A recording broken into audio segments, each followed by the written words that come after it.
khai hay vẫn chú cán bù ban xem tuổi cán cái là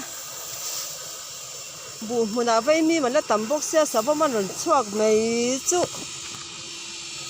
vay mi cái là quài thua bù chập bụi xem tuổi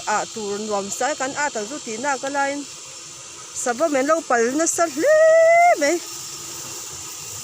sao mà mình chén nhá turu lé mấy bốn bẩn coi nó sạch sẽ thì chén nó sạch khóc mấy hey anh rác chặt chặt sao mà mình thì chén nó sạch sẽ anh tia lao tủ nghe thì bọn sẽ thiệp lâu hey khai lại thế chứ turu liên tục ôi cái này và hành ra phag em về ra là trang á chú bảo cái tiếng sao mà mình lâu bắt là nhỉ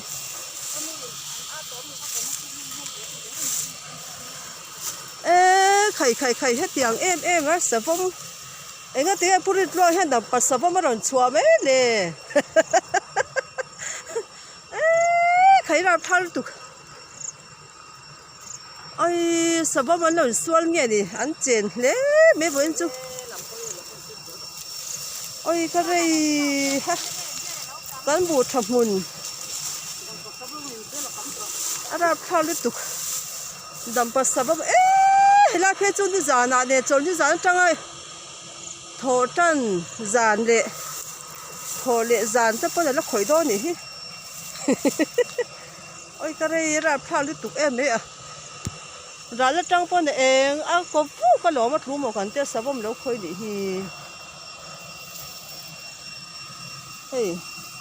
anh làm thế chứ sao mà khởi rất cái này vay miếng cũ mà tầm xia vay miếng lại cái ngã xia khi lại thằng em ơi rạp phăng hết thì em mà hẳn xóa sầm mấy chú bùa thì mi bằng á bảo có sari về cái phía anh sẽ chiang khó bằng ôi lâu chân rồi rồi chiang thiền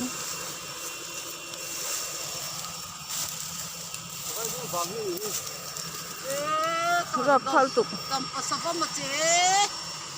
đâm pa sắp mình hay bù lệ vay mi mà đầu xóa sắp anh ấy ra phao liên tục em ấy